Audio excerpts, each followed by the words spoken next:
আমি ওকে কখনো ওই চোখে দেখিনি, সবসময় বন্ধু ভেবেছি। কিন্তু ও এমনটা করবে আমি স্বপ্নেও ভাবতে পারিনি। আমার নাম সৌমিতা, আমি একজন সফল নারী। আমি পেশায় উকিল, সৌমিতা আইআইভি। আমি এখন ভাবছি আর আফসোস করছি, আমি যার কথা বলছি সে আমার স্বামী। হ্যাঁ, সে আমার স্বামী। ওর নাম সূর্য।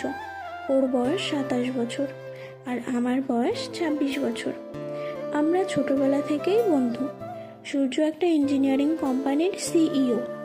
তবে ওকে কোনোদিন বেশি কষ্ট করতে হয়নি, কারণ ওর কাজ দেখে ওর অফিসের বস নিজের অবসর নেওয়ার সময় ওকে কোম্পানির সিইও ঘোষণা করে যায়।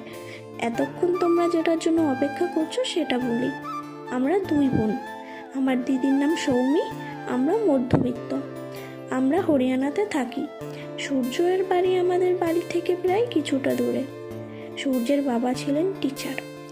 আমি আর দিদি ওনার কাছে টিউশন নিয়েছিলাম। যখন দিদির আগে আমার পড়া হয়ে যেত তখন আমি আর সূর্য একসঙ্গে খেলতাম। ভাবলেও অবাক লাগে, ক্লাস 1 থেকে ক্লাস 12 পর্যন্ত ওদের বাড়িতেই পড়তে যেতাম।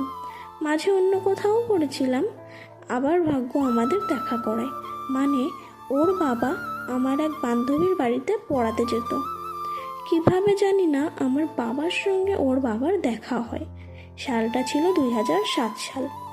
ওর বাবা খুব ভালো পড়াতেন। স্যারের সাথে সূর্যও আসতো। আমরা খুব মজা করতাম। আমরা খুব ভালো বন্ধুও ছিলাম।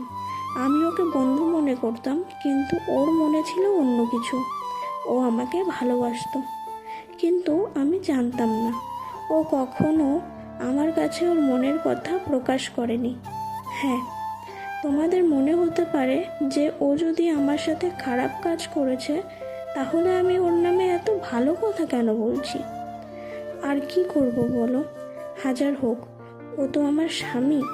যা কিছুই হোক না কেন আগে, এখন আমি তো তারই বউ।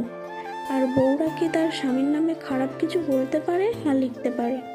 তোমাদের একটা গোপন কথা বলি, কোথাও না কোথাও আমি চাইতাম যে ওকে যেন আমি আমার জীবনসঙ্গী হিসাবে পাই, মানে ওকে যেন স্বামী হিসাবে পাই। ও যদি একবার বলতো তাহলে আমি ওর জন্য সব কিছু করতাম। হ্যাঁ, ও আমাকে 1-2 বার লাল গোলাপ দিয়ে প্রপোজ করেছিল, কিন্তু তখন আমি কলেজে পড়তাম। আর আমি ওকে বলেছিলাম আমি আগে নিজের পড়াশোনা শেষ করে একটা জব করব, তারপরে এইসব। কিন্তু তাই বলে তো এরকম কিছু করতে পারে না। আমার এসব ভাবতেও ঘৃণা হয়। আমি লেখার আগে ভাবছিলাম যে এই ঘটনাটা তোমাদের কিভাবে বলবো। এবার আসল ঘটনায় আসা যাক। এবার বলি, দিনটা ছিল ভ্যালেন্টাইন্স ডে। আমার কলেজের 2য় বছর। আমার আর ওর কলেজ ছিল পাশাপাশি। সেদিন ভ্যালেন্টাইন্স ডে ছিল বলে আমাদের 2 কলেজের কিছু স্টুডেন্ট মিলে একটা পার্টির আয়োজন করেছিল। সেই পার্টিতে আমরা সবাই গিয়েছিলাম, এমনকি সূর্যও গিয়েছিল। সবাই পার্টিতে ডান্স করছিলাম।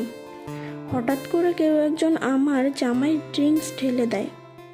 ডিস্কো লাইটের জন্য মুখটা দেখতে পাইনি।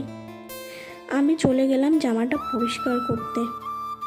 আমার যাওয়ার আর আসার সময়ের মধ্যেই সূর্য আর ওর বন্ধুদের মধ্যে কিছু একটা নিয়ে ঝামেলা হয়। আমি জামাটা পরিষ্কার করে ফিরে এলাম। আমি ফিরে আসার পর সূর্য আমাকে একটা জুস দিল। জুসটাতে কিছু একটা মেশানো ছিল। জুসটা খাওয়ার পর আমার মাথা ঘুরতে থাকে আর চোখ ঝাপসা হয়ে যেতে লাগলো। আমার এত নেশা হয়ে গিয়েছিল যে আমি হাঁটতে পারছিলাম না। তাই সূর্য আমাকে কোলে তুলে নিল। কোলে তুলে নিয়ে ও আমাকে একটা রুমে নিয়ে গেল। আমার পুরোটা ঠিক মতো মনে নেই।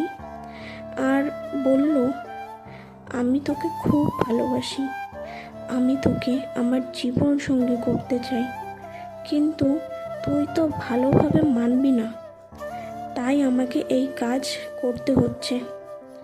বিশ্বাস কর, আমি তোকে খুব ভালো রাখবো, পুরো রানীর মতো। এটা বলে ও ওর জামা খুলতে লাগলো।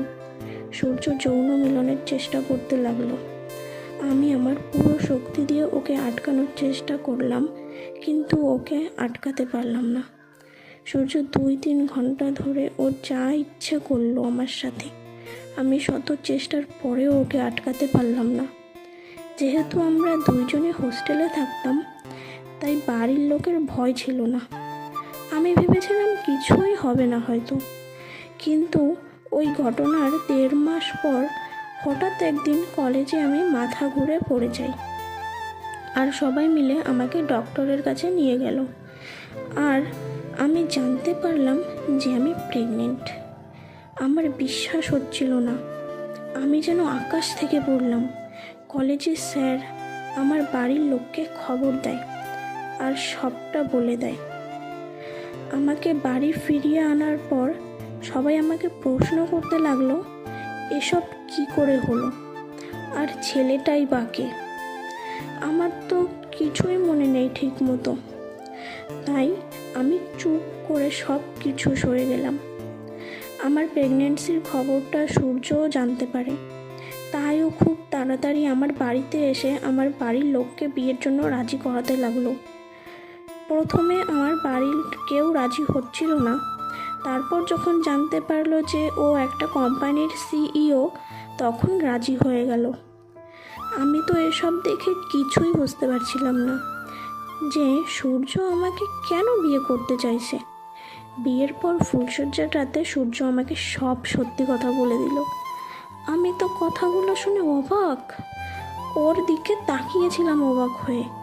আমি তখন কি করব বুঝতে পারছিলাম না।